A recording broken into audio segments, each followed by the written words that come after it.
vayan anotándose para el martes que viene. ¿Ya? Muy bien.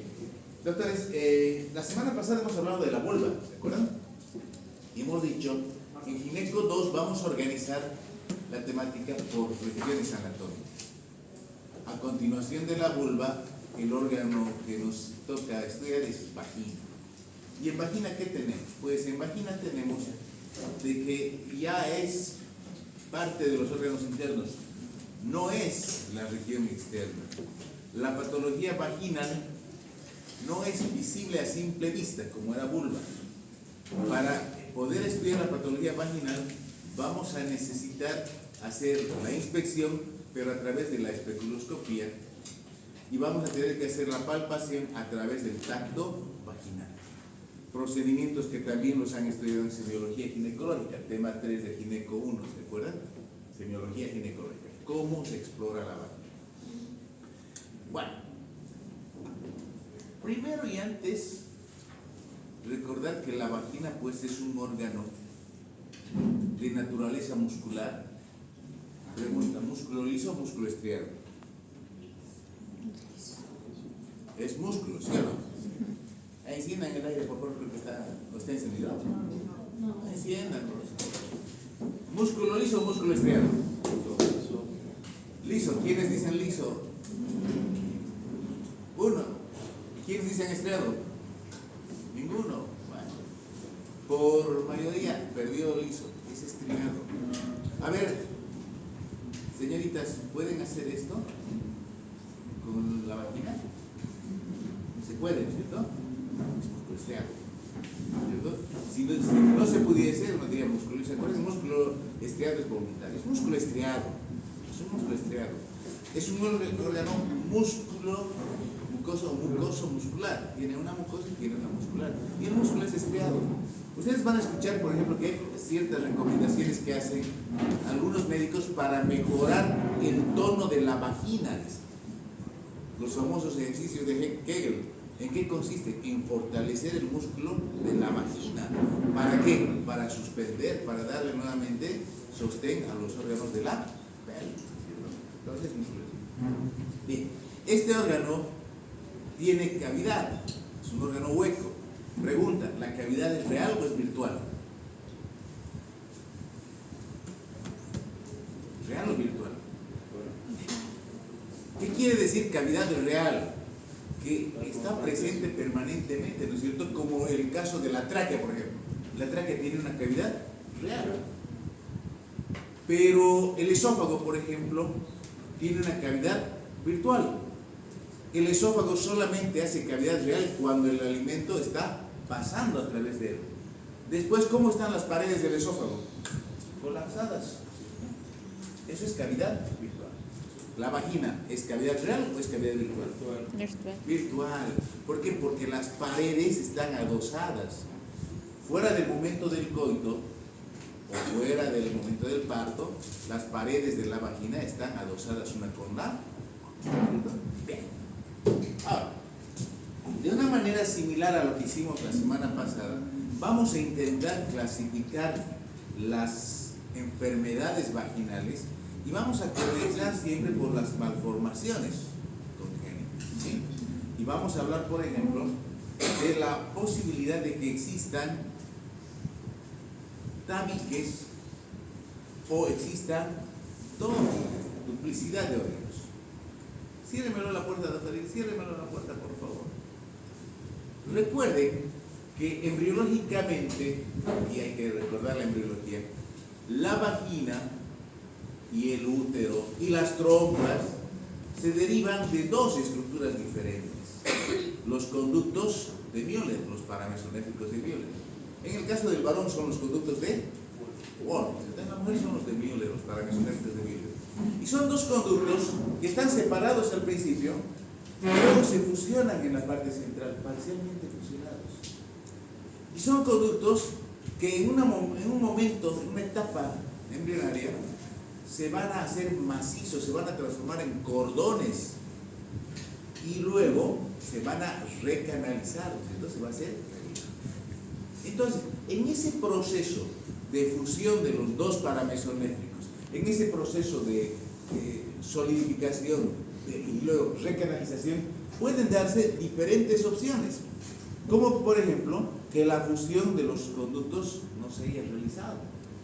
Y entonces, ¿qué tenemos a continuación? Doble vagina. Doble vagina. ¿Y qué también podemos tener? También podemos tener, o no, doble útero. ¿Sí? En este caso, uno más grande que el otro, pero estamos todos, ¿no? Yo recuerdo el caso de una paciente que se embarazó 4 veces.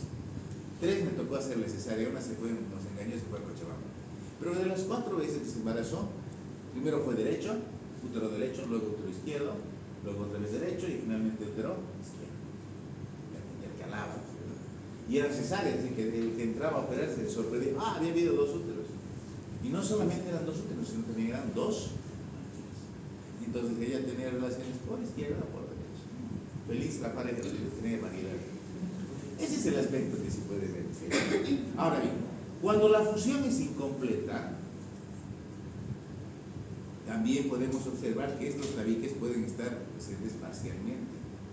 Pero estos tabiques también pueden resultar de la recanalización incompleta. Hemos dicho, en un momento se vuelven cordones firmes y luego se canalizan. Y al recanalizarse, pueden dejar ciertas porciones todavía visibles, presentes, y eso da lugar a los tabiques vaginales. Tabiques que a veces son longitudinales y en otras ocasiones son transversales. Si los tabiques son longitudinales, de repente pues podría dar problemas al momento del coito o lo que pasa frecuentemente en el momento del parto, ¿cierto? Pero si los tabiques son completos y son transversales, nos daría dificultades en la eliminación de la sangre menstrual, cuadro que se llama, ¿qué se llama? ¿Es amenorrea?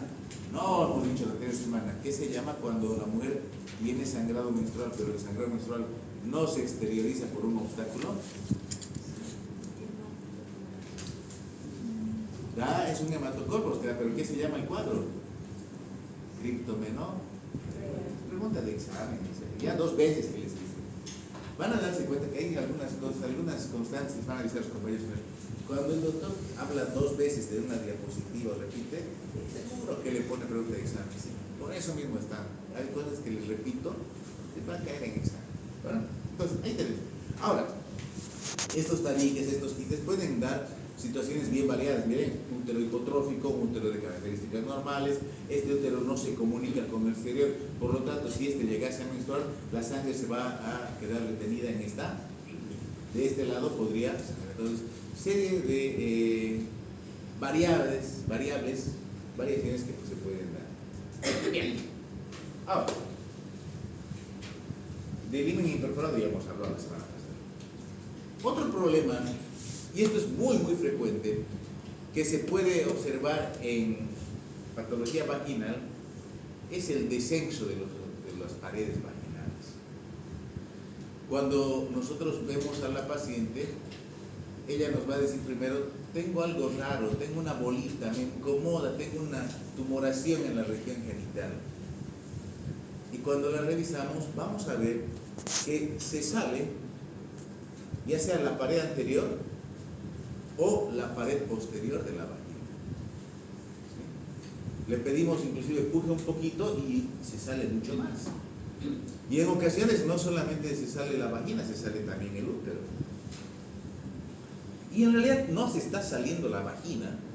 Lo que se está saliendo, si ustedes me siguen con esta imagen, es la vejiga, cuando es la pared anterior, y es el recto, cuando es la pared posterior. Este cuadro se llama cistocele, este cuadro se llama rectocele. Puede ver cisto-rectocele. Y cuando se sale el útero se llama prolapso uterino, prolapso genital. ¿En qué circunstancias ocurre este cuadro? Para que se produzca este cuadro suelen intervenir 3 tipos de factores. El primero se conoce como el factor traumático. Generalmente se habla de trauma obstétrico, es decir, mujeres que han tenido partos mal conducidos, mal atendidos, partos múltiples, partos donde ha habido lesiones de los tejidos. Pero esto muchas veces no es suficiente. Hay mujeres que han tenido 3, 4 partos y no tienen ese problema. Tiene que coexistir un segundo factor. El segundo factor es el llamado factor hormonal. Esto quiere decir que la mujer va a pasar la etapa de la menopausia y se va a producir esa caída de los niveles de estrógenos que han estudiado en el gineco, ¿no? Es cierto, menopausia climática. Se produce la caída de los estrógenos y los estrógenos dejan de mantener el trofismo de la región genital.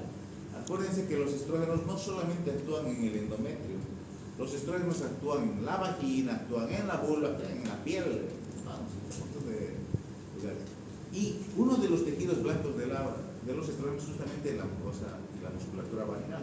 Entonces, cuando los estrógenos caen, esta zona pierde su trofismo, comienza a descender. Un siguiente factor que se debe tener en cuenta es el llamado factor constitucional. No todas las mujeres posmenopáusicas y con varios partos hacen esto. Algo más, es el factor constitucional. Depende mucho de la calidad de los tejidos de la persona. Tejidos que son muy laxos, que tienen tendencia a las herniación. Este es un tipo de hernia, por si acaso. ¿Se acuerdan el concepto de hernia? ¿No es cierto? Que aprendieron a escribir. Es un tipo de hernia. A través de modificación natural se está produciendo salida de hernia. Entonces, necesariamente vamos a hablar de un factor traumático, un factor hormonal y un factor constitución. La coexistencia de estos 3 factores va a posibilitar que se vea esto. Y se ve frecuentemente, les comento. Van a ver en la parte práctica que cada semana están superando 1 o 2 casos de estos avanzados, porque estos se resuelven por cirugía. La resolución de estos cuadros es quirúrgica. Hay que hacer una cistopexia, lo que se dice la suspensión de la vejiga, y hay que hacer una perineoplastia, la reparación de la región posterior. Y en algunos casos, inclusive, hay que hacer una histerectomía vaginal, porque el útero ya está pues afuera, entonces hay que retirarlo y reconstruir la vagina para permitirle una mejor calidad de vida. Y son mujeres mayores, 55, 60, hasta 70, 72 años hemos superado, que sienten pues mucha incomodidad para sentarse, para levantarse. Peor si todavía son activas sexualmente, a los 55 las mujeres son activas sexualmente. Entonces, muchas veces les genera conflictos inclusive de pánico. ¿Sí? El cuadro es quirúrgico. Ahora, cuando no se puede operar, paciente de 88 años, diabética, hipertensa cardíaca, entonces existe una solución, una alternativa, que es la de la colocación de pesarios. Los pesarios son pequeños dispositivos plásticos de otro material que se colocan dentro de la vagina y lo que hacen es trancar, obstruir la salida de las paredes y del útero. Han escuchado ustedes, tengo que conseguir un pesario para mi abuelita. ¿Qué es el pesario? Es un dispositivo que se coloca dentro de la vagina para evitar el descenso. ¿Sí? Bien. Tumores. ¿Pueden haber tumores en la vagina? ¿Tumores benignos? Sí. A ver, dentro de los tumores benignos, uno de los que es hallazgo frecuente es el famoso quiste de Gardner.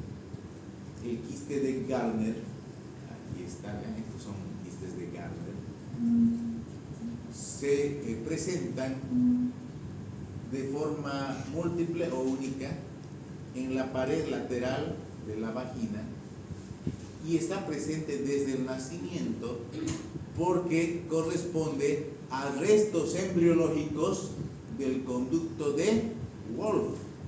¿Se acuerdan? El Wolf que daba origen al genital masculino, en la mujer normalmente se reabsorbe.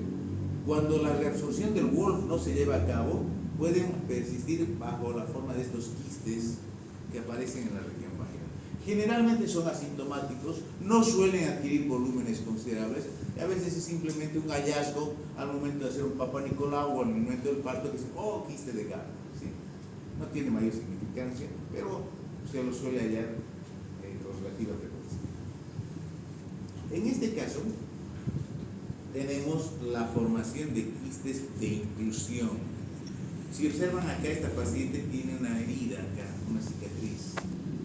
Cuando estas heridas perineales, generalmente producidas en el momento del parto, ya sea como accidente, arriesgado, o sea, de manera intencional, la famosa episiotomía, no son bien reparados, no hay un buen afrontamiento de los planos, pues se van a producir estas formaciones quísticas que generan, sí, cierta incomodidad en la mujer porque se comparan a ella de procesos inflamatorios. Podremos tener también fibromas. ¿Hay tejido conectivo en vagina? Claro que sí, existe el músculo, hay tejido conectivo, y a partir de ese sitio pueden aparecer tumores sólidos, duros, como cuerpo extraño, que pueden generar cierta incomodidad y que corresponden a la presencia de fibromas de la mucosa vaginal. Y otros tumorcitos que aquí lo vemos y hemos estudiado la semana pasada, que también están presentes en la vulva, que tienen un origen infeccioso, viral, virus del papiloma humano, y las lesiones que produce este virus son los condilomas acuminados. Los condilomas acuminados pueden estar en la vulva, pueden estar en la vagina o pueden estar en el cuello. ¿Sí? ¿Cómo la tenemos? Este es un tema de Gineco 1. ¿Quién me puede definir qué es la endometriosis? A propósito, pausa. Para el día de mañana o el viernes, estén atentos al team, va a salir la evaluación diagnóstica. Todos la tienen que hacer. Por si acaso, la evaluación diagnóstica no es nota para ustedes, es nota para los profesores del semestre pasado y para los que estaban antes, ¿no? Para la anatomía, para la fisiología, para el... Entonces no repercuten ustedes, pero la evaluación diagnóstica es un parámetro importante para la universidad, para nosotros. ¿Por qué? Porque nos permite saber hasta dónde vamos a retroceder para recordarles algunas cosas. Si ustedes me dicen, por ejemplo, ¿qué es la endometriosis? ¿Qué la endometriosis? Ya la saben. Pero si ahora no me responden qué es la endometriosis, necesito repasar un poquito de endometriosis porque es una causa importante de dolor. Entonces, hay que ver. Entonces, por favor, todos lo tienen que hacer. No afecta su calificación, pero es interesante que salga porque así son mis exámenes. Así que prepárense. ¿Listo? Entonces, si no sale mañana en la noche, es el viernes en la noche, es 15 minutos que ustedes tienen que entrar al Teams, les va a notificar obviamente y se les va a pasar el WhatsApp. No se olviden que tenemos evaluación diagnóstica esta noche. Ya saben. ¿Listo? Todos están en WhatsApp, todos ya están en Teams, entonces tengan Teams. ¿Listo? Tienen que hacerlo. Bien. Pregunta, volvemos al tema. ¿Qué es la endometriosis? Levante la mano el que sabe, que se acuerda, porque es tema de Gineco 1. Ninguno, no tengan miedo, vamos, defiendan al profesor de Gineco 1, no sé quién es, pero defiendan. ¿Qué es la endometriosis? Mucho me confunden con endometritis. Yo les pregunto en el examen, esta es una pregunta del examen. ¿Por qué? Porque yo avanzo en endometritis, me toca. En unas 2, 3 semanas vamos a hablar de 3, 4 semanas vamos a hablar de endometritis. Y confunden muchas personas, me dicen, es lo mismo, no es lo mismo.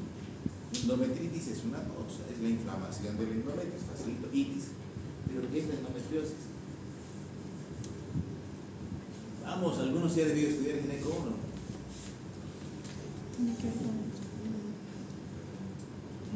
¿Por qué las veo con esas caritas? Me preocupan cuando aparecen esas caritas.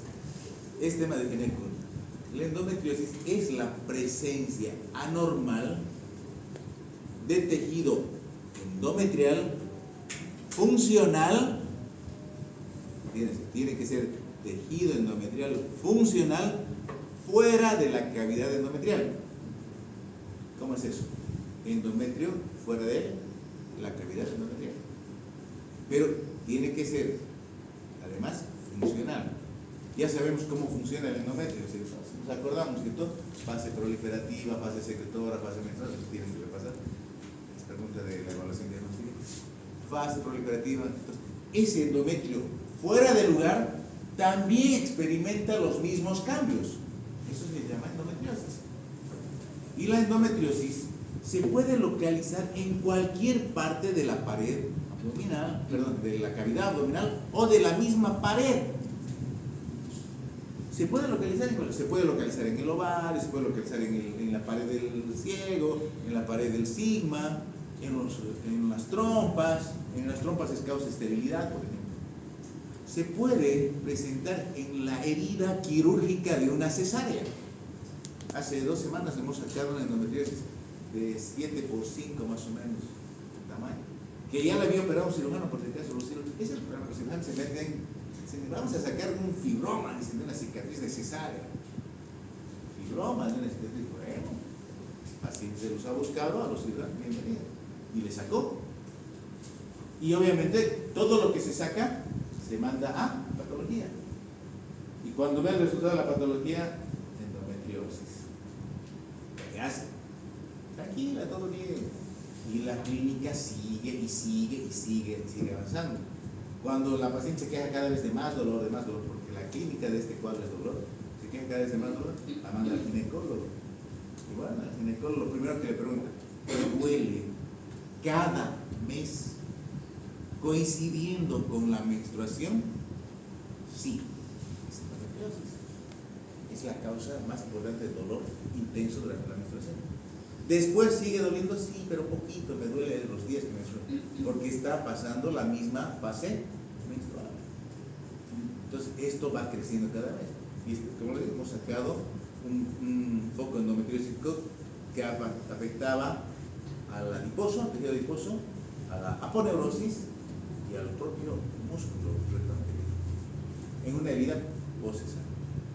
Entonces, este tema lo vamos a estudiar. Ya lo han estudiado, entonces díganme que siguen avanzando en endometriosis.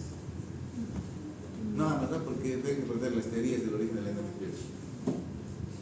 Bueno, cuando lo vean al de gineco, uno va a decir, ¿por qué me has dejado pasar? Sí, me faltaba leer. Bien, entonces, esto puede localizarse en cualquier parte. Se puede localizar en la vagina, ven, aquí está en la vagina. ¿Y cómo se ve? Se ve como unas manchas de tamaño variable, de color azul negruzco. Ahí está. Aquí está, miren, se ven así como estos puntitos, como estos tumores. Crecen cada mes y cuando la mujer está menstruando provoca un dolor intenso esos días. Eso es endometriosis. Y podemos verlo en vagina. Y lo vamos a ver también en ovario, y lo vamos a ver en trompa, y vamos a ver en pared abdominal. Y vamos a estudiar también para el examen de segundo parcial, que es endometriosis también.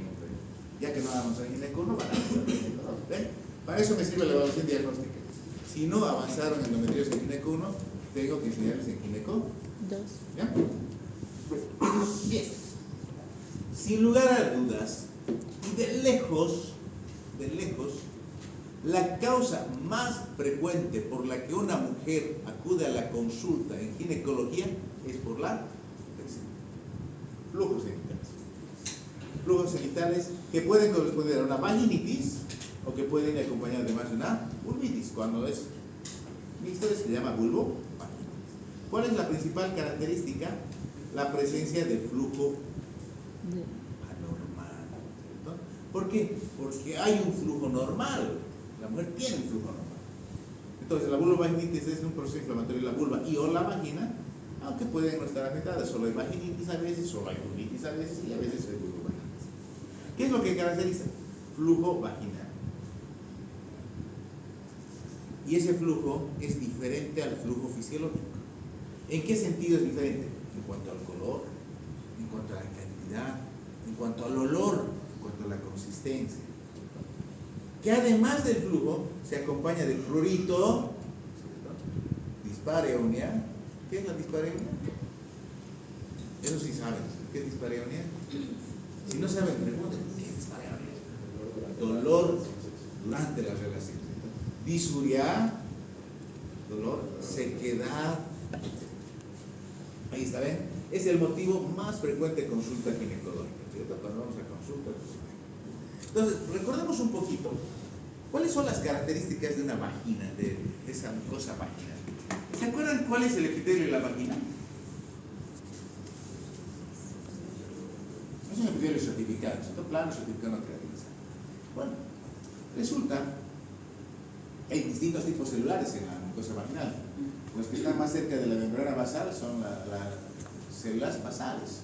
Más arriba están las parabasales, más arriba están las intermedias y además arriba, en contacto con la luz, están las células superficiales. Estas células superficiales son células planas, las superficiales son planas, de un núcleo pequeñito y que son bastante ricas en glucógeno. Vamos por ahí. ¿Por qué estamos hablando de la histología? Necesitamos histología. Este glucógeno va a ser el principal nutriente de una bacteria que radica en la vagina. En la vagina hay un montón de bacterias. igual que en la piel, igual que en la boca, la vagina tiene su propia microbiota. Tiene su propia. Pero dentro de esa microbiota hay una que se destaca, una bacteria que se destaca, que se llama lactobacilo vaginal o bacilo de Doederlein. Este bacilo de Doederlein se nutre del glucógeno de las células superficiales, su alimento. ¿Y qué hace? Lo utiliza y lo degrada como consecuencia del metabolismo de ese glucógeno a través del lactobacilo, da origen a ácido láctico. Y ese ácido láctico es el responsable del pH de la vagina. Entonces, ¿la vagina qué pH tiene? pH ácido, ácida la vagina. ¿Sí? No tan ácida como el estómago, pero es el siguiente órgano en acidez. ¿Sí? El pH de la vagina normalmente oscila entre 3.8 y 4.5. Aquí en la diapositiva solamente con 4.5. Para los que no vinieron a clase no me pongan 3.8. Los que vinieron a clase saben de 3.8 a 4.5. Ese es el pH. Eso es ácido. ¿Cuánto es neutro? 7. 7, neutro en química. En fisiología, 7.4. Y alcalino para la resta. El pH de la vagina es ácido, 3.8 a 4.5. Cuando les pregunten por qué la vagina es ácida, ustedes van a responder, ya les estoy diciendo esto, les voy a preguntar en su primer parcial. La vagina es ácida porque el lactobacilo vaginal, también llamado bacilo de Doederlein, degrada al glucógeno de las células superficiales en ácido. Bien. ¿Y para qué sirve esa acidez de la vagina? La acidez de la vagina es el principal mecanismo de defensa, no solo de la vagina, sino del aparato genital. Muy pocas bacterias son capaces de sobrevivir a esas acidez vaginales. Muy pocos gérmenes, incluso los espermatozoides. Si se acuerdan el pH del semen, ya es urología, tema de urología, no les voy a cortar urología. El pH del semen es alcalino, de 7 a 8. Los espermatozoides viven en un ambiente alcalino. Cuando llegan a la vagina, el primer enemigo que se encuentran es la acidez. Y mueren millones, es una masacre total, van a morir. Peor si la puerta está cerrada. ¿Cuándo la puerta está cerrada? Cuando la mujer no está fértil. Cuando la mujer no está fértil, ya vamos a recordar eso, a hablar de cuello uterino, el moco cervical cierra la entrada al útero. Entonces, por un lado, no pueden pasar al cuello uterino, y la mujer no está en periodo fértil, y quedan repuestas en la vagina, y es una masacre. Aparte vienen los leucocitos, las bacterias, los destruyen. Ahora, si la mujer está en periodo fértil, el punto por donde escapan los espermatozoides, por eso comienza, es hacia el moco cervical del periodo. Esa es fisiología, ¿verdad? Además del lactobacilo, en la vagina hay otras bacterias. Hemos dicho, el principal es el lactobacilo. Entre el 50 y 75% de las bacterias son lactobacilos. Pero el resto, ¿quiénes son? Hay Gardnerella, hay Streptococcus, hay Cándida. O sea, la Cándida no es un patógeno que va a llegar, es un microorganismo que ya existe, es un hongo que existe. ¿Sí? Y entre estos son responsables de una secreción vaginal escasa, clara. Aquí está la lista. Aerobios gram positivos, el lactobacilo, ¿ven? Entre el 50 y 75% es lactobacilo. Es gram positivo. Hay Corynebacterias, Streptococcus, Staphylococcus, Enterococcus, Escherichia coli, Gardnerella vaginal, hay anaerobios, esa es la microbiota vaginal normal. Pero está controlada, está restringida justamente por la acidez del agua. ¿Sí? Ahora, estas características de la microbiota no son constantes, han variado también en relación a la edad. Durante la niñez predominaban los cocos y una mujer que ya es activa hormonalmente predomina el lactobacilo, ¿cierto? El problema es que en la posmenopausia la pérdida del trofismo de la mucosa vaginal hace también que se altere esta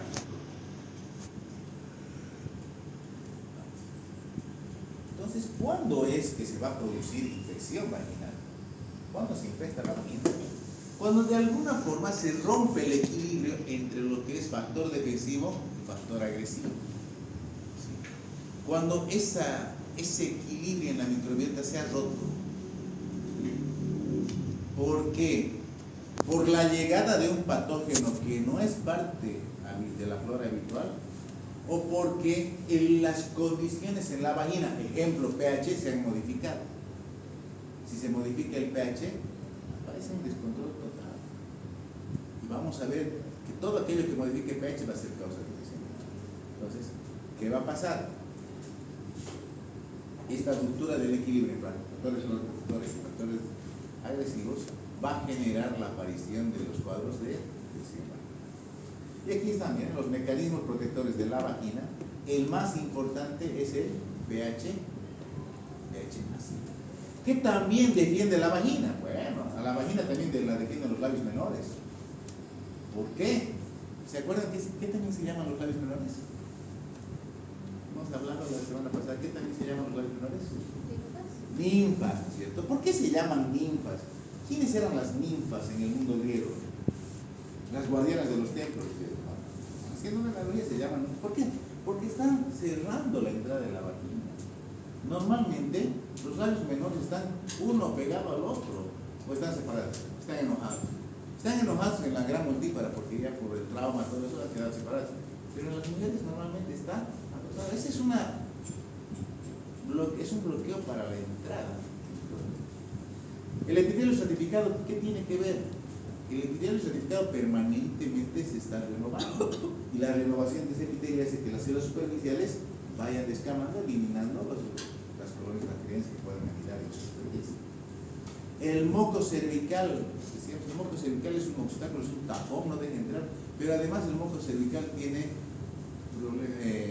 ventajas inmunológicas, tanto de tipo humoral como de tipo celular. ¿Cierto? Y bueno, factores vinculados a conductas como es la monogamia, por ejemplo, es importante, ¿cierto? Una conducta sexual cuidadosa. Si bien no le dicen bañate antes de que estemos juntos, por lo menos el aseo, mantener la limpieza del genital masculino asegura la salud del genital femenino, ¿cierto? Asegura. Bien, mecanismos de defensa, lo que les he dicho, ¿no es cierto? Diapositiva repetida, pregunta de examen. Estamos hablando de eso. Bien, ahora, hay que definir un concepto más. ¿Qué es vaginitis y qué es vaginosis? Vaginitis ya lo hemos definido, es un proceso inflamatorio infeccioso donde la principal característica es la aparición de un flujo genital anormal y donde además va a haber prurito, disuria, dispareunia, dolor, sequedad, etc. En cambio, en la vaginosis nosotros vamos a ver una infección, hay infección, pero no hay inflamación, por eso se llama vaginosis.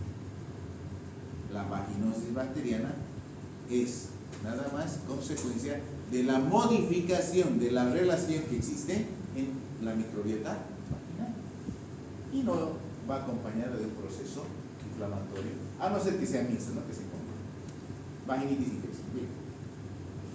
Recuerden cómo es el flujo normal. El flujo es escaso, transparente, de consistencia no tiene olor, pH 3.8 a 4.5.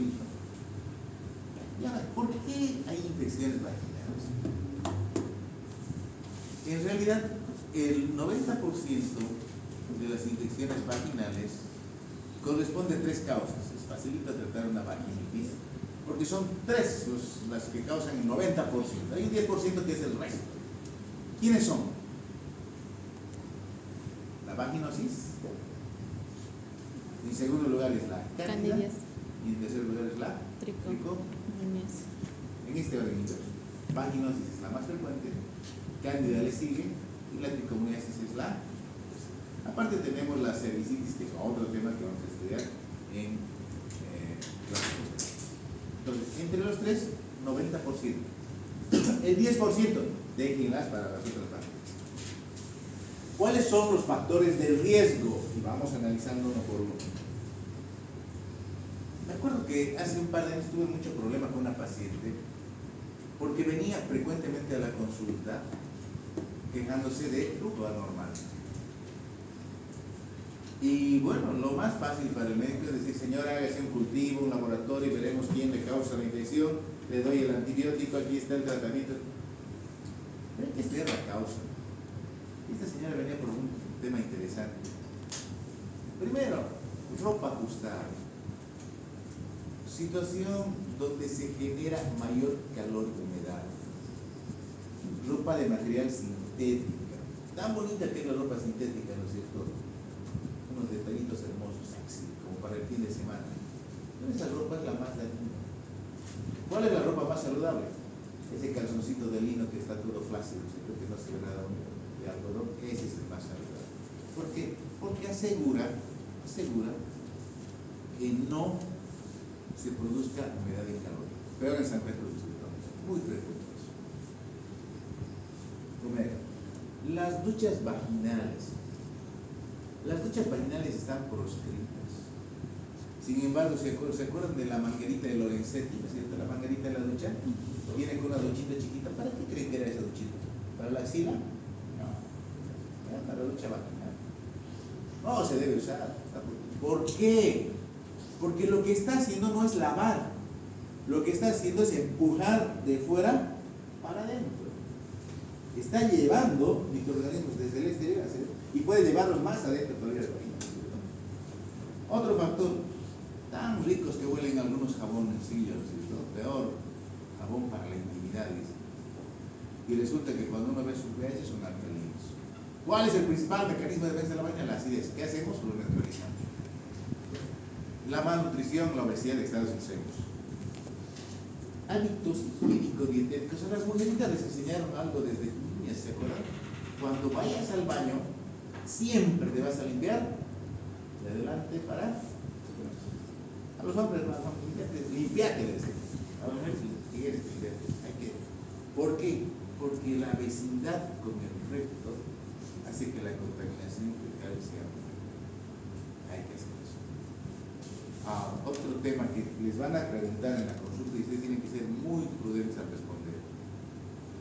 ¿Qué opina de las relaciones por vía anal? No, todo perfecto, sí.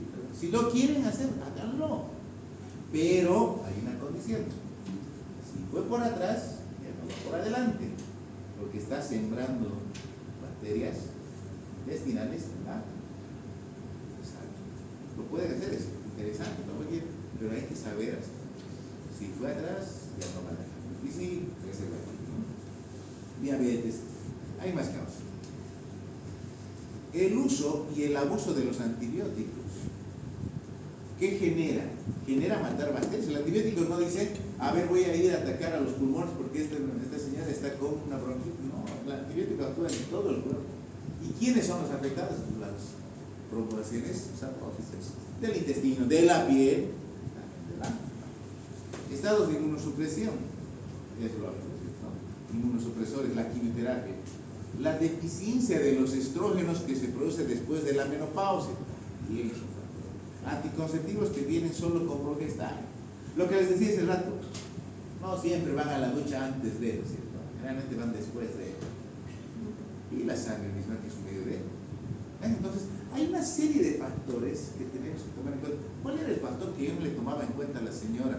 Lo había visto todo esto, lo había visto a esta señora todo, y seguía con infecciones. Y no entiendo por qué me viene con contaminación. Y un día, después de haberlo revisado, me quedo un ratito para acomodar los guantes, no sé, y me doy cuenta cómo se debe vestir. La señora se debe poner primero los zapatos. Y después de los zapatos se ponía recién la ropa interior. ¿Qué pasa cuando hacen eso? La ropa interior arrastra todo lo que está en la planta del pie y se lo lleva directo al agua. Detallito, ¿no? O sea, hace eso siempre. Sí, a mí me gusta, modelo en el espejo con mis tacos. Bueno, ahora modele 5 zapatos. Ese era el detallito. Así de simple. Bien. La clínica, hemos dicho, en la clínica flujo vaginal es lo más frecuente. Vamos a ver que puede haber signos inflamatorios infecciosos, prurito, edema, eritema, y cambios en el olor. Ese es el olor que nos vamos a ver. Les había dicho, 3 son las causas principales. Gardnerella, casi la mitad de los casos de flujos anormales es por Gardnerella vaginal. Cándida es el segundo y Tricomona es el tercero. Recordando además que Tricomona es una infección de transmisión sexual. Así es. El resto, ahí pónganle clamidia, gonococos, pseudomonas, todas las bacterias que pueden llegar a la vagina, ¿sí, no? Y además, si además del flujo hay úlcera, vamos a pensar en sífilis y en otras cosas. 90% de infecciosos, las 3 más frecuentes. Vamos a hablar de hongos, hablamos de hongos. La región vaginal tiene como parte de su flora saprófita a un hongo del género Cándida. Es Cándida albicans. ¿Sí? Cándida albicans. Cándida es el género, la especie es albicans, ¿verdad? Pero no es la única Cándida, por si acaso existe. Hay otras especies de Cándidas. Están la Cándida tropicalis, la Cándida glavata, que nos causan infecciones mucho más severas. ¿Por qué se producen? Vean, repetimos, antibióticos, córticos, diabéticas. Las mujeres diabéticas suelen tener procesos infecciosos por cándida más frecuentes. Es más, alguna vez nos ha pasado cándida, señora, no es diabética, le damos el azúcar, se pierde, 300 de euros. Cuerpos extraños, el diafragma, el dispositivo, deficiencia de estrógenos o algo de estos. Pacientes con VIH son inmunosuprimidos, tienen marihuana. Es una infección bastante frecuente. Hemos dicho, cándida es el más frecuente y en general, por lo menos en este clima, todas en algún momento van a pasar o han pasado por cándida. Las embarazadas, peor, las embarazadas es un terreno predispuesto para cándida, ¿sí? Entonces, es importante que nosotros sepamos identificar causas y reconocer cuál es la característica del flujo por cándida. Y lo primero que nos va a llamar la atención es que la mujer no viene por el flujo. La mujer va a la consulta por prurito, picazón. Ese es el motivo más importante de la consulta. Y luego dice, tengo también flujo. O le preguntamos, ¿hay flujo? Sí. ¿Y cómo es el flujo? El flujo es blanco, amarillento, espeso, grumoso, adherido a la mucosa. Como leche cortada, como yogur, ¿no? Dato interesante. Provoca prurito, provoca irritación, es una vaginitis candidiásica, es itis, es una vaginitis candidiásica, es un hongo que provoca vaginitis. Y, dato interesante, esta vaginitis se exacerba antes de la menstruación, ¿sí? Y luego de que se ha producido la menstruación, parece que disminuye. Por eso dice, me siento más aliviada sin haber hecho tratamiento. ¿Sí? Es una vulvitis y es una vaginitis. Y llegan a estos estados de irritación bastante mal. El diagnóstico es clínico por ello. Vino por prurito, tenemos un flujo espeso, grumoso, ya está hecho el diagnóstico, ¿no es cierto? Podemos ver inclusive las lesiones por rascado, la mucosa, en la piel, ¿sí? Y de todas formas, ahí está el flujo, clarito. Ustedes ven esto es cándida. Le voy a pedir análisis, ya quieren pedir análisis, le van a pedir, ¿para qué? Para buscar otro germen que pueda acompañar a cándida, puede estar con otro más, no hay problema, pero el diagnóstico, pueden hacer examen en fresco, se van a ver las hifas, las esporas del hongo, ¿cierto? Algunos hablan de esta clasificación, cuándo es complicada y cuándo no es complicada. No es complicada cuando es poco frecuente, cuando la sintomatología va de leve a moderada, lo más probable es que sea albicans en pacientes sin inmunosupresión. Cuando es complicada, cuando es recurrente, cuando tiene una sintomatología bastante severa, sospechamos que es otra especie de cándida, ¿sí? Y en pacientes que tienen factores de riesgo. Tenemos acá las características clínicas de cándida y vamos a irla comparando más adelante con Tricomona y con Gardnerella. ¿Cuál es el tratamiento? Lo que les decía, no hagan el tratamiento directamente con el medicamento, no digan, señora, tiene cándida, va a tomar un antimicótico. No, tienen que identificar el factor de riesgo, educar a su paciente, ¿no es cierto? Hablarle sobre hábitos higiénicos dietéticos, evite, haga esto, vístase con ropa holgada, ¿no es cierto? No use antisépticos, no se coloque antisépticos, porque los antisépticos matan a los buenos también, y a los buenos los necesitamos, ¿no es cierto? No duchas vaginales, ¿no? Ropa interior, identificar factores predisponentes, ¿cierto? Tener mucho cuidado con el abuso de antibióticos o de los inmunosupresores. Y luego vienen los medicamentos, ¿sí? Y hay un montón. Quizá el más antiguo que todavía alguna vez he visto que utilizan es la nistatina. La nistatina, pero por vía vaginal tiene que ser, porque la nistatina no se absorbe. Cuando les dan para tomar nistatina, es para eliminar al hongo del intestino. La nistatina, para que tenga efecto en cándida, vaginitis candidíaca, tiene que ser directamente por vía vaginal. 100.000 unidades por vía vaginal. Bien. Ahora, dentro de los antimicóticos hay varios. La mayoría terminan en azolos. Se llaman justamente los azólicos. Son los azólicos.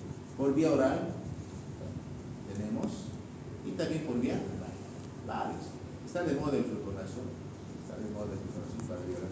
Algunos hablan de dosis simple, podemos repetir a la semana o al tercer día si la infección es severa. Bien. Cuando es complicada, pues el tratamiento debe ser más largo.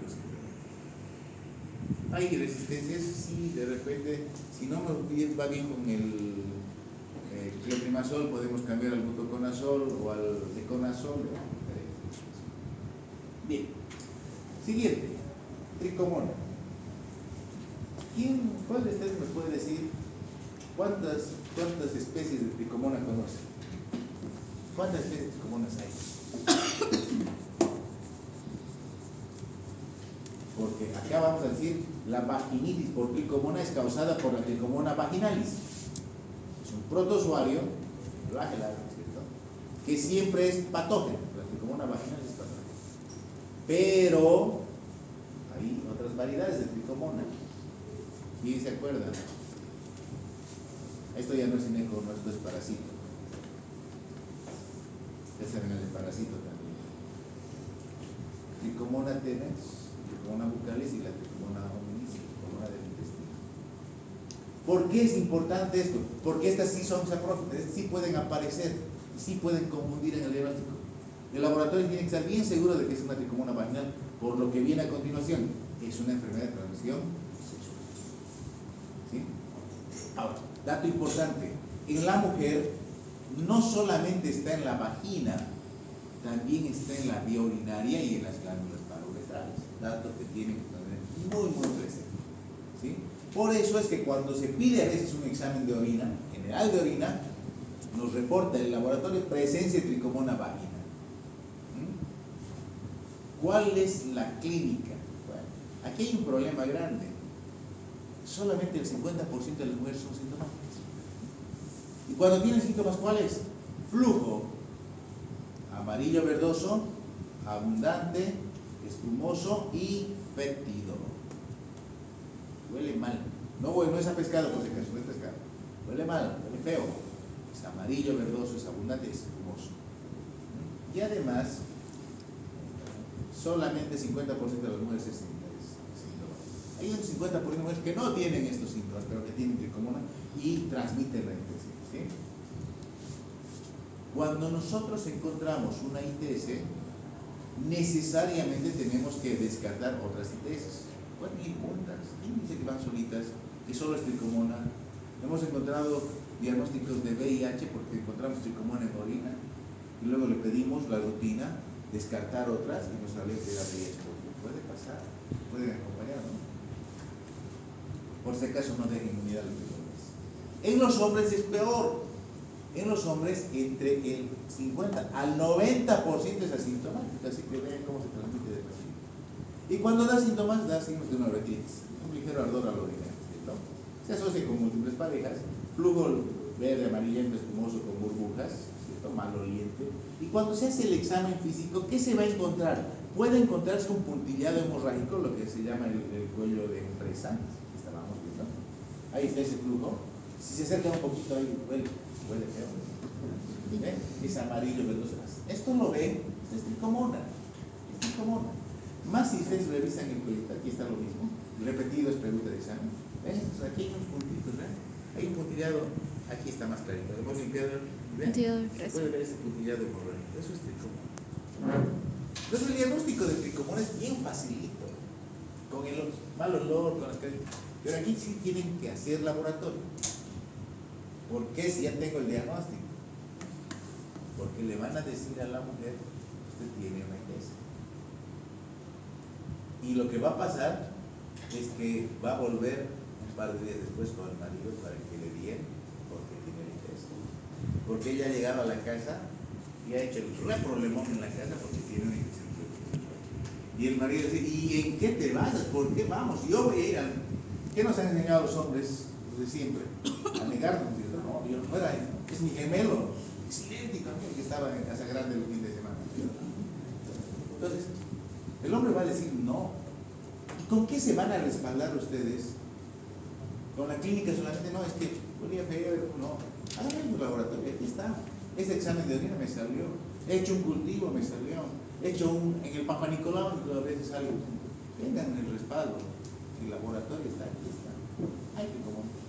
No podemos acusarle a él directamente, pero sí hay una enfermedad que requiere que ambos hagan tratamiento.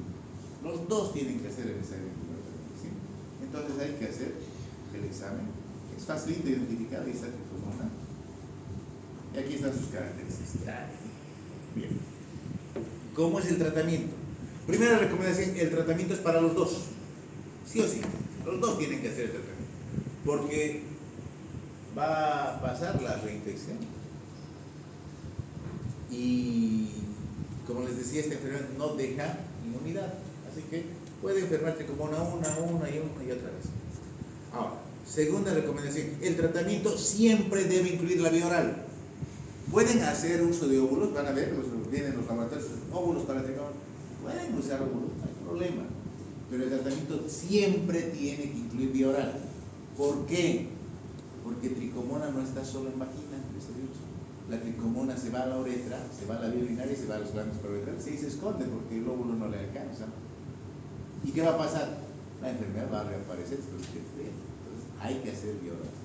500 miligramos cada 12 horas por vía oral durante 7 días, dosis de metronidazol. O pueden usar timidazol, 2 gramos, dosis única. Las dosis únicas son un problema. ¿Por qué? Porque son muy mal toleradas.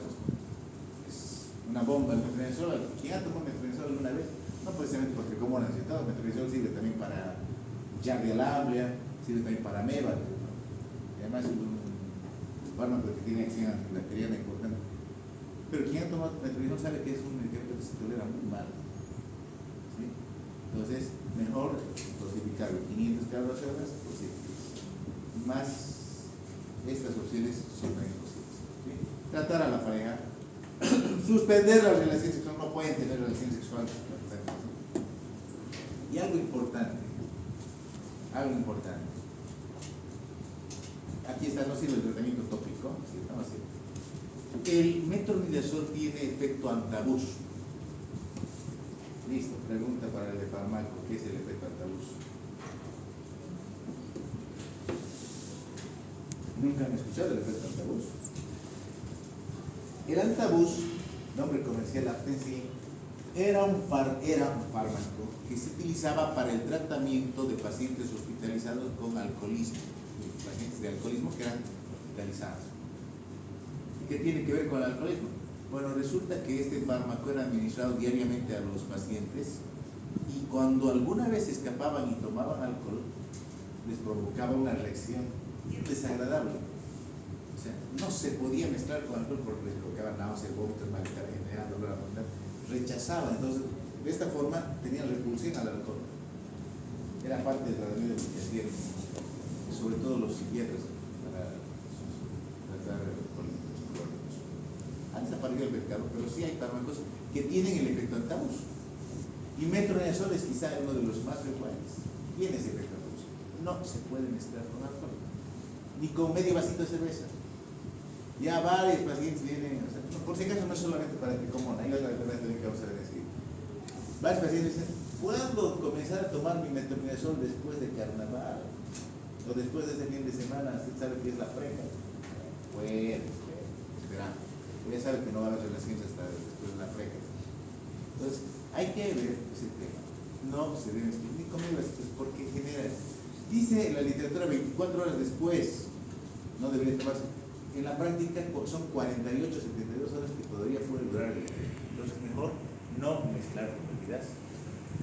¿Sí? El efecto del altavoz. Informar a las pacientes que deben evitar la ingesta. En el caso de la tricomonía recurrente, el tratamiento es el mismo. Hemos dicho es recurrente cuando no hacen tratamiento de las dosis, ¿cierto? En el embarazo, ¿qué pasa en el embarazo? El metronidazol es un fármaco que no está recomendado para su utilización en el primer trimestre del embarazo. ¿Ya? El metronidazol puede usarse en el segundo o tercer trimestre, pero no se olviden que tiene que ser por vía oral, entonces es tóxico para la gestación. Hay una alternativa de un antimicótico que ha demostrado tener efectos sobre tricomona. Es casual este dato. Se ha encontrado que el clotrimazol, es un antimicótico, está en la lista de los de Cándida, tiene un efecto interesante sobre tricomona.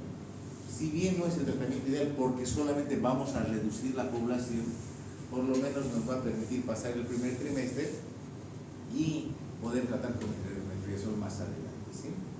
En la lactancia el mismo problema, VIH el mismo tratamiento, ¿cierto? O sea, ahí están algunas características del metronidazol. Y ven, es un fármaco viene varias presentaciones, ¿sí?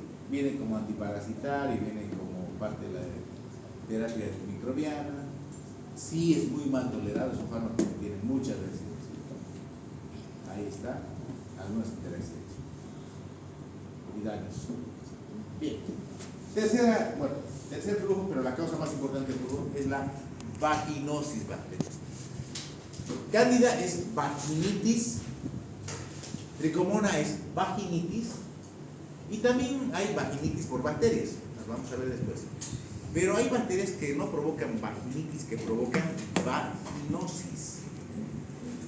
En realidad la vaginosis, hemos dicho, es un proceso infeccioso no inflamatorio que se produce por un desequilibrio de la flora microbiana normal, donde quienes toman el control, quienes asumen la mayoría de la microbiota, son Gardnerella vaginalis, antiguamente llamado Haemophilus vaginalis, por eso van a ver todavía que algunos que manejan Haemophilus, Gardnerella vaginalis y otros gérmenes anaeróbicos, ¿sí? Es la más frecuente y no se considera una infección de transmisión sexual. Ojo, aquí hay un ojo. Resulta que es más frecuente que una mujer adolezca de vaginosis después de que ha cambiado de pareja o cuando tiene más de un compañero sexual. Entonces, ¿una ITS? No, porque no necesariamente la otra pareja, el tercero involucrado, puede tener Gardnerella.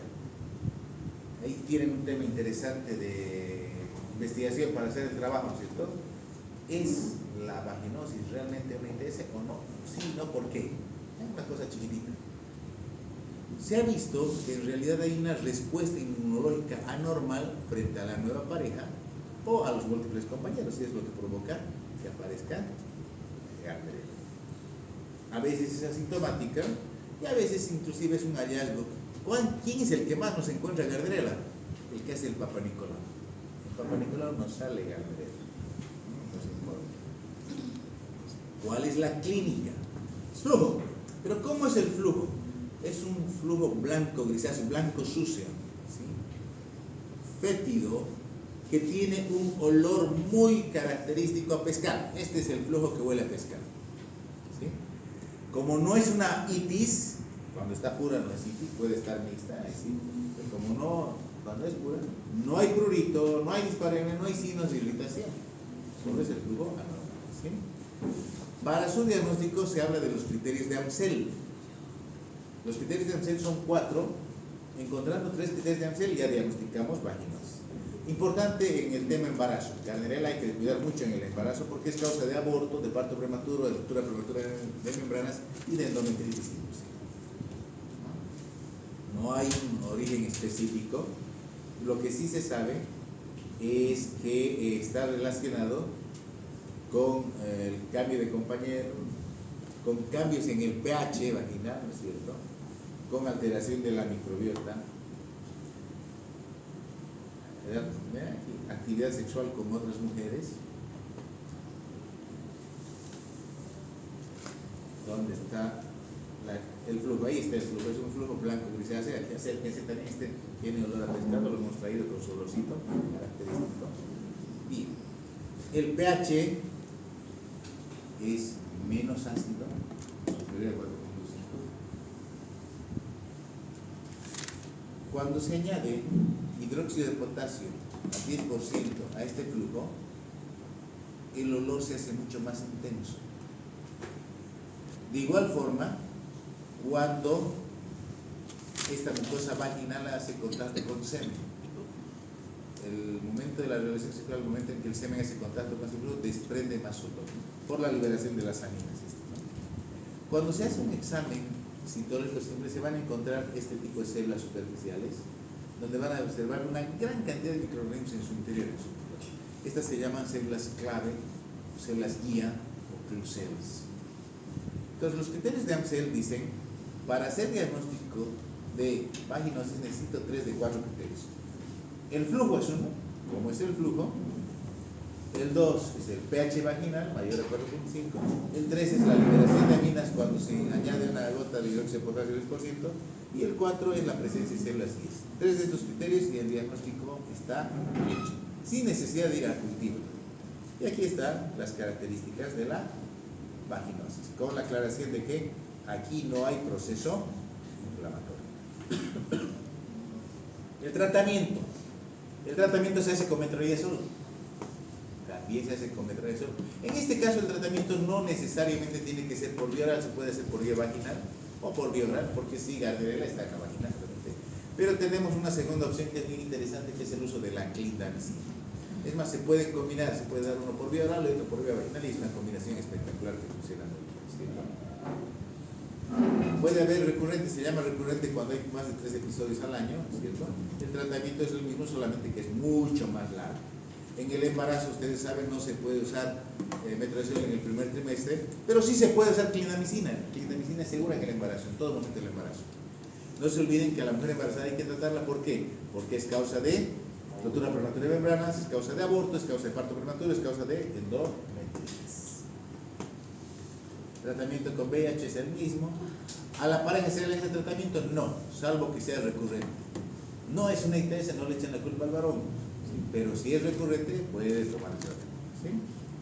Y luego tenemos la vaginitis bacteriana. Hemos dicho vaginitis por tricomona, vaginitis por candida, también vaginitis bacteriana.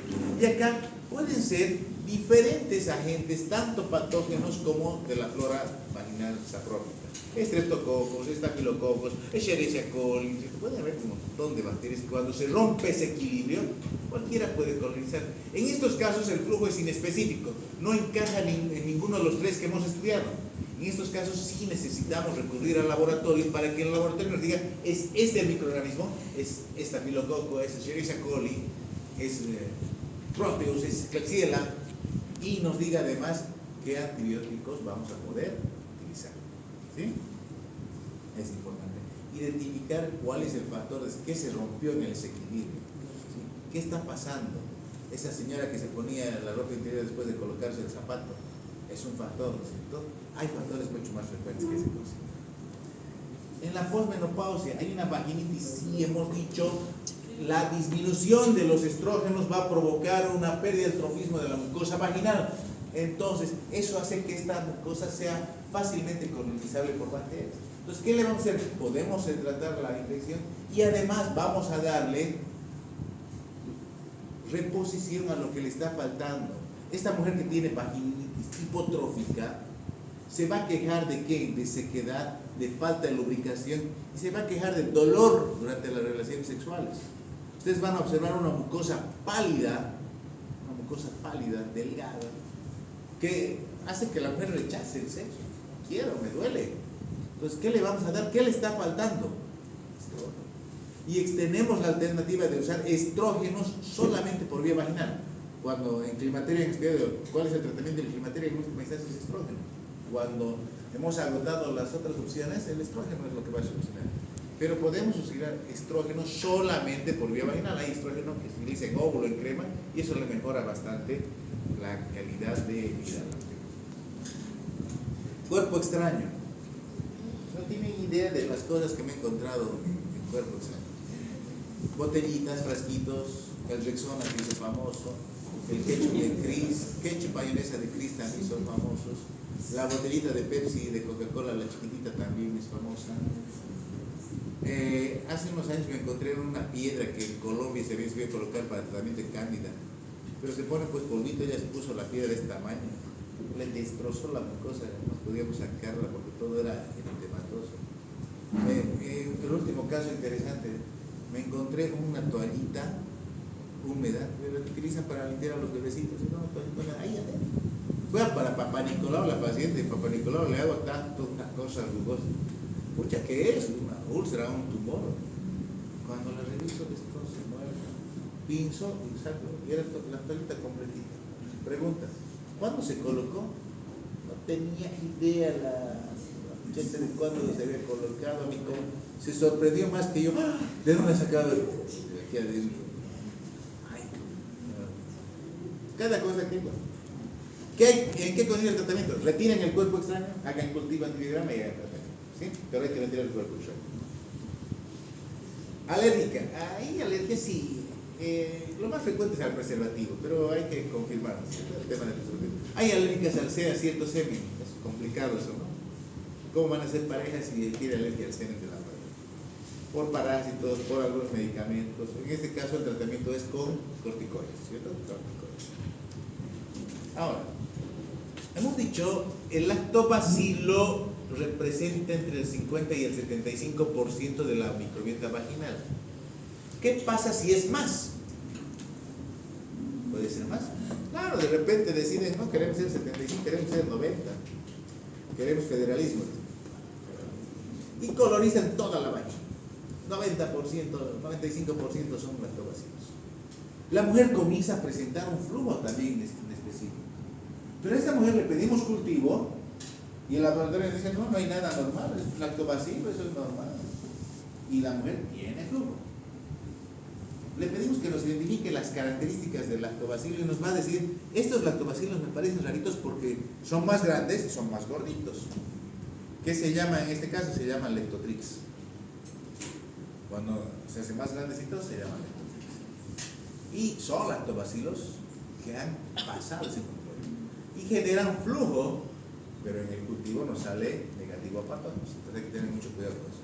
En este caso, ¿qué hacemos? Hacemos tratamiento con antibióticos de amplio espectro. ¿Para qué? Para bajar, disminuir la población, ¿cierto? Podemos utilizar amoxicilina con ácido clavulánico, doxiciclina, y eso reduce la población. Se puede. Bueno, aquí algunas recomendaciones para que puedan leer. Esto es para lectura. Y bueno, dos palabritas acerca de cáncer. El epitelio de la vagina es un epitelio plano certificado no queratinizado, ¿cierto? Hay diferentes tipos celulares en la vagina. Y la mayor parte de los tumores de vagina se originan en el epitelio, ¿sí? En el epitelio, a partir de lesiones que se llaman NIVAs. La anterior semana hablamos de los NIP, ¿se acuerdan? Neoplasia intraepitelial vulvar. Ahora se llaman NIVA, neoplasia intraepitelial vaginal. La próxima semana vamos a hablar de los NIC, neoplasia intraepitelial cervical, ¿eh? Entonces, en este epitelio estratificado van a ocurrir cambios, generalmente producidos por el virus del papiloma humano, que generan la aparición de células displásicas. Y aquí vale la pena aclarar, ¿cuándo es hiperplasia? Hiperplasia es cuando aparece más de lo mismo, ¿cierto? Eso es hiperplasia. Cuando las células son estimuladas para crecer y aparecen más células. ¿Cuándo se llama metaplasia? Cuando las resultantes no son de las mismas, ¿cierto? Ups, nos hemos equivocado de imágenes. No es la misma, ¿cierto? Eso es meta. Aquí no se olvidan, ¿cierto? ¿Y cuándo es displasia? Cuando las células ya pierden sus características nucleares y citoplasmáticas. Núcleos grandes, con abundante imagen mitótica, citoplasmas escasos, ¿cierto? Que no respetan a las vecinas. Eso es displasia. Y estas células displásicas generalmente aparecen en los epitelios en la región de la capa basal y van subiendo, van ganando terreno desde la base hasta la superficie, y de ahí tenemos la posibilidad de clasificar las neoplasias epiteliales de grado 1 leves, moderadas o severas según el compromiso del espesor del epitelio. Mientras la membrana basal esté respetada, se llama neoplasia intraepitelial. El momento que estas células displásicas penetran la membrana basal, se llama carcinoma microinvasor. ¿Sí? ¿Cuáles son factores de riesgo? Miren, en vagina mucho tiene que ver el virus del papiloma humano. Así como en vulva lo hemos visto, también lo vamos a ver en vagina. Y otros factores que están relacionados a el riesgo de esta infección. ¿Cómo se hace el diagnóstico de estas NIVA? Citología, colposcopía, y el diagnóstico definitivo siempre lo va a dar la biopsia. El tratamiento: destruir ese tejido, retirar ese tejido antes de que pase al siguiente nivel, que es el cáncer de vagina. Bien, les había dicho, en ginecología utilizamos una clasificación, bueno, por si acaso, el cáncer de vagina es raro, ¿sí? Cuando es primario. La mayor parte de los cánceres de vagina son secundarios. ¿Quién es el principal aportante? Es el cuello uterino, ¿sí? Primario significa que ha nacido en vagina, ¿cierto? Secundario, que ha llegado a la vagina. En ginecología utilizamos una estadificación que es muy importante, que se llama la estadificación de la FIGO. Esto es para que vean, estamos hablando del virus del papiloma. Le echaron la culpa a una época al herpes, no es el herpes, es el virus del papiloma. Ya vamos a hablar del virus del papiloma la próxima semana, pero hay una estadificación. Mujeres mayores, para que lean. Ahí está. Cuando nosotros hacemos diagnóstico de cáncer, lo más importante es definir cuán avanzado está el cáncer. Y existe la estadificación TNM que ustedes conocen, ¿cierto? ¿Se acuerdan? TNM, tumor, nódulo, metástasis. Pero en ginecología, desde vulva, en vagina, en cuello, utilizamos la estadificación de la FIGO, que nos permite identificar cuánto está avanzando ese cáncer. Y ese cáncer tiene diferente pronóstico según el estadio que nosotros hayamos dado en la FIGO. Y los estadios van así en romanos, ¿vean? En romanos. Estadio 0, por si acaso, es el carcinoma in situ. Y luego, mientras más avanzado, menor posibilidad de sobrevivencia de la paciente. El pronóstico es peor. Entonces, a menor estadio, mejor pronóstico; a mayor estadio, mayor pronóstico, peor pronóstico. Y les decía esto porque les van a preguntar qué opciones tiene de que la paciente se cure definitivamente. Si está en un estadio 1, tiene mejores opciones que en un estadio 2. Pero como el cáncer de vulva y el de vagina son raros, no les voy a preguntar FIGO de cuello, perdón, de vagina ni de vulva. Pero sí en cuello les voy a preguntar. Vamos a estudiar FIGO de cuello con todo detalle, y sí van a ver que hay preguntas: estadio FIGO 1 de cuello, estadio FIGO 4 de cuello, estadio FIGO 0 de cuello. Y de eso vamos a ir charlando la próxima semana, porque ese es el tema de la próxima. ¿Sí? Ahí tienen unas imágenes de cáncer vaginal. Y las diapositivas, como ya les he dicho, van a estar presentes en Teams en estos días. ¿Listo? No se olviden, si no es mañana en la noche, viernes en la noche, les arruino su fin de semana para la evaluación. ¿Alguna pregunta?